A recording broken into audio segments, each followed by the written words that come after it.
Hey there everyone, hope you're all having a good day. For me it is currently 2:30 a.m. and I just put recording this script off way too late. Um, and also this is an unscripted part of the video, by the way, if you couldn't tell by my stuttering and just lack of sophisticated speaking. Um, this is the first video I'm going to be uploading to Storyfire. This will also be a benchmark for the quality of my content to come. Of course, things will improve as I continue along with this series and content on my channel going forward, but I just wanted to give a little bit of a statement before we get into this, that this is something I hope will bring the zombies community to Storyfire. I hope that other people will see this and feel like sharing their experiences with zombies and whatnot, or even just writing simple social posts or stories about stuff. I mean, anything would be cool. I think that there's a lot of potential for the zombies community on this platform, and I think that if more people came here and talked about it, that the community could see some growth. But with that out of the way, we're going to start talking about the series. So Call of Duty Zombies is a series I think doesn't need much of an introduction. A lot of people know about it. It is one of the most popular game modes in the realm of Call of Duty. Even people who don't play Call of Duty have at least probably heard of Kino der Toten or Der Reese or Origins, things like that. They've probably heard it in some way, and if you haven't heard of it, you've at least seen it. It's a major part of the marketing campaigns for almost every single Black Ops game now, ever since Black Ops 2. So it'd be quite a shock to me if you've never heard of it. And with this series I'm going to be doing, I want to analyze what made Call of Duty Zombies so popular. I want to see what made this click with Call of Duty fans and made it become a staple within the franchise. And in order to tackle this goal, we are going to be going through every Call of Duty Zombies game, analyzing every single map from Call of Duty World at War to Call of Duty BO3. We are going to be doing this in a way that will analyze the map, including the atmosphere, the history of the map, if there is anything noteworthy to add, the innovations of the map, the wonder weapons of the map, and even occasionally the story, although I wouldn't be expecting that as we continue with the series, and as the zombie story evolves, it does end up getting pretty complex and hard to follow for casuals, which I would like to keep this series available to all audiences. I like casual players and advanced players to be able to watch this series and enjoy it as much as the next person. So, and you may be asking yourself, why am I not going to be covering Black Ops 4? Well, the main reason being I do not have all the Call of Duty Black Ops 4 maps.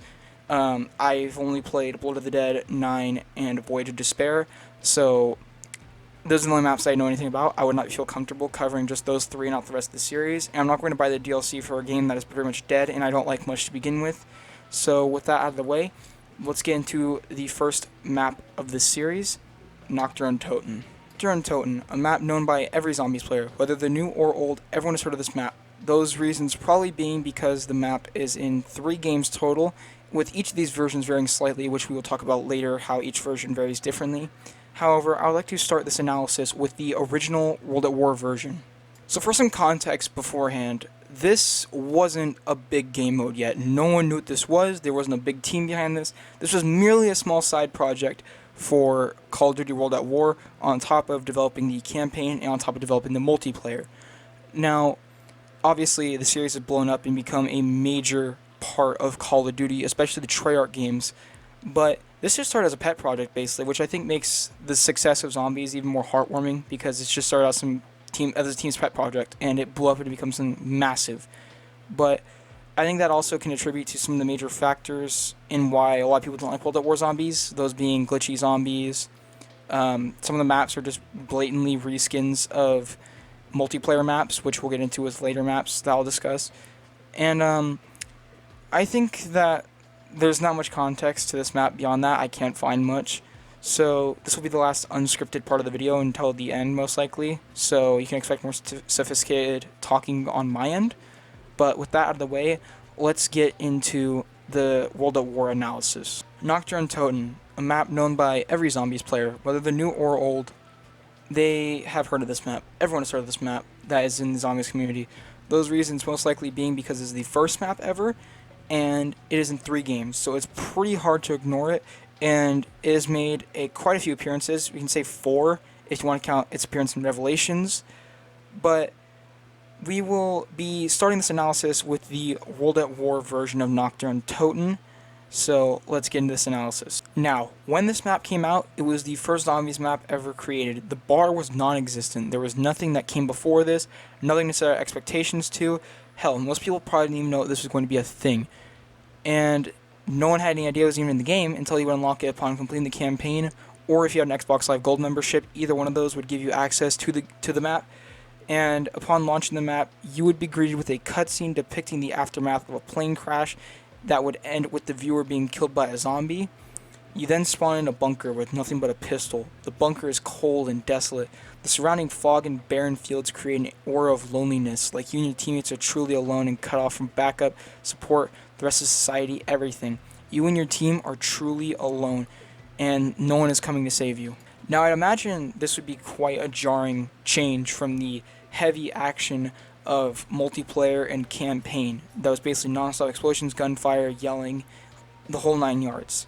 Now, of course, compared to later zombies maps, this map is rather basic. There are 3 doors, a few wall weapons, a overpriced cabinet upstairs that contains a scoped Car 98K, and a mystery box, which, this being its first appearance, would grant anyone a random weapon from the roster on each map after spending 950 points on it.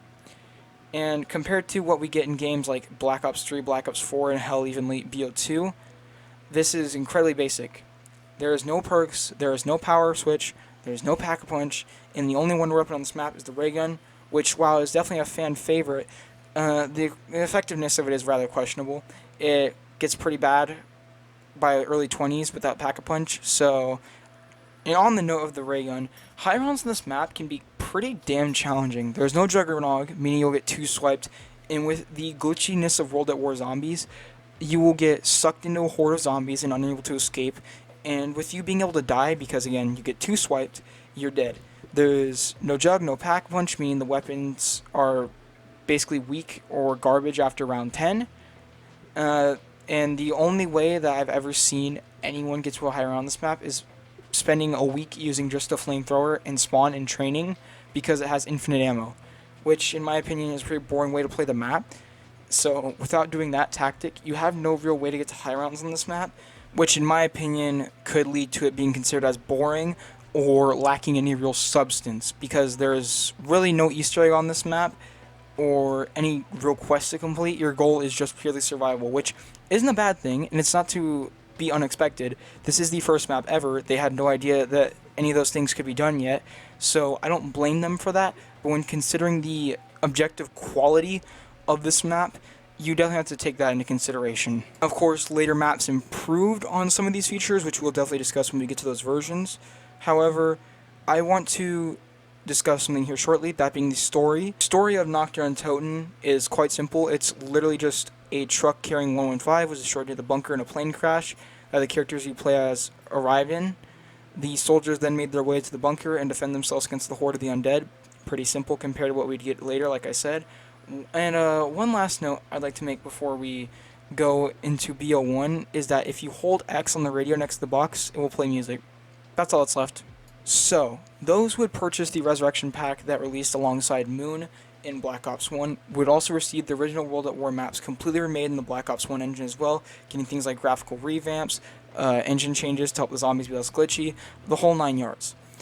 And with this came a few changes to every map beyond graphics and the engine, including Nacht. The changes made to this map were albeit pretty small, and I say that because they added a perk, which to some people could be considered a pretty big deal, but when you learn what perk they added, it's not that special. And yeah, I said one. What's this one perk you get? It's Mule Kick, which, I mean, I guess it's not a bad thing on a map like this, because with there being no quick revive, you go down, you're dead. So I guess you can't really complain about it, but that does kind of solve most people's issue with Mule Kick, which is if you go down, you lose your third weapon when you go down. So I guess its addition isn't too bad, but I just in general dislike Mule Kick as a perk, so I might have some sort of bias towards this. And the other major addition to Nacht is the addition of an actually viable wonder weapon in the Thunder Gun, which is obviously very helpful because it has infinite damage and is also without doubt the best save me wonder weapon zombies. You're in a corner just getting absolutely destroyed, you fire that thing, all your problems are gone. You are safe. But there's still no perks aside from Mule Kick, no Pack-a-Punch, no traps, and while the map does does albeit look better, the map is still relatively the same. So with that out of the way, let's move on to the version that was included in Black Ops 3 Zombies Chronicles. So as one could expect, the transition from last gen to next gen would allow Nacht to get a huge graphical revamp. The map looks better than ever in my opinion. There are many more small details, and I think just in general, Black Ops 3 and its engine do an amazing job for this map. And while no new perks were added, we did get a new addition in the form of gobblegums, and with the knowledge that we have, we know gobblegums are completely broken. You can immediately just shatter the game in half with perks like Shopping Free. You can get Perkaholic to get every single perk in the game, and with the mention of perks, we can talk about the Wonder Jizz machine and how it allows you to finally receive perks on this map.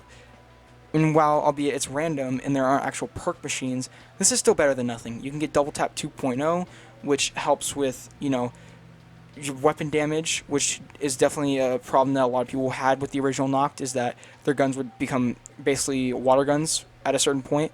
You could get Juggernog, which would fix the getting double hit, although in BO3 there is no double swiping. You have to get hit 3 times to die, still. You can get Quick Revive, which would allow you to, last longer, and you could also get Widow's Wine, which helped with the map being small.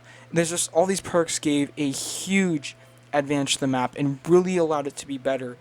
And we even got another thing in the form of firepower. We got the returning wonder weapon, the Thunder Gun, and we even got a new one in the form of the Ray Gun Mark II. And combine that with the general good quality of all the BO3 weapons, you can have an amazing loadout. You can even get Deadwire to have an infinite damage KN90 or KN44 if you wanted. It's just, there's so many possibilities on this map. You can do so many great things. It's just, you really can't complain. Along with that, you can use gobblegums like Power Vacuum and Cashback, Alchemical Antithesis, all those things, so you can have a constant and reliable source of ammo, making this without a doubt the easiest version of the map. And in my personal opinion, when you're not blinded by nostalgia, it is my favorite too.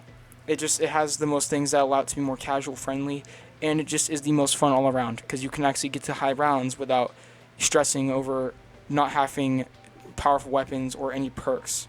So after analyzing these 3 versions, I think that in conclusion we can say, while Nacht is nowhere near the best map of all time, it is without a doubt a huge step in zombies.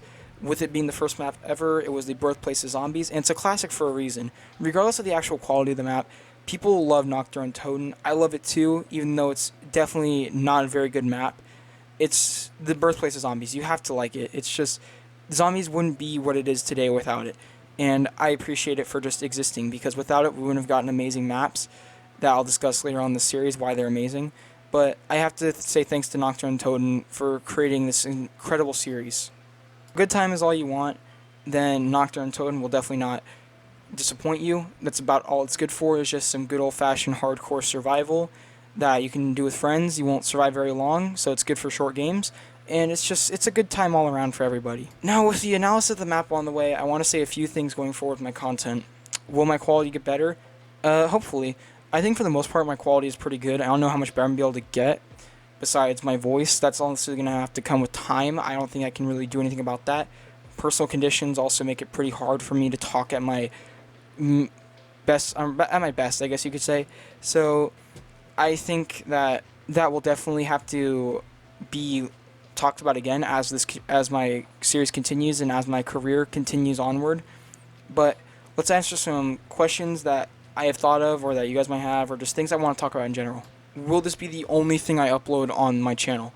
No, it's simply a side project I am working on for fun. I will be uploading my usual commentary / gaming news videos, which are, albeit easier to make than this. I don't have to capture as much gameplay. I don't have to write a super long 3-page plus script, and it just requires less editing and less work in general. So I can do those either bi-daily or at least twice a week, I think. I don't know, it depends on my personal schedule.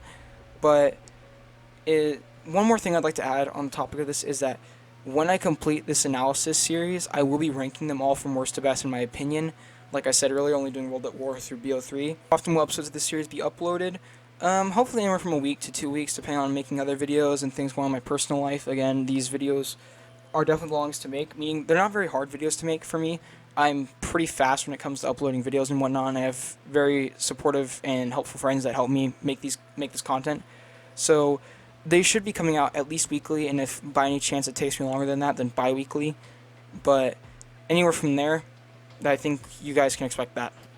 Anyways, with all this out of the way, I wanted to say thank you guys for watching this video. If you guys enjoyed this video, make sure to leave a like. And if you want to see more content as it comes out, consider subscribing. That would really make my day. And thank you guys so much for joining me on this journey. I hope that I get to grow as this series grows, and as my quality grows, and as your knowledge about zombies grows. But with all of that out of the way, have a great day, everyone, and I will see you all in the next video whenever that happens to come out. Have a great day, everyone. Peace.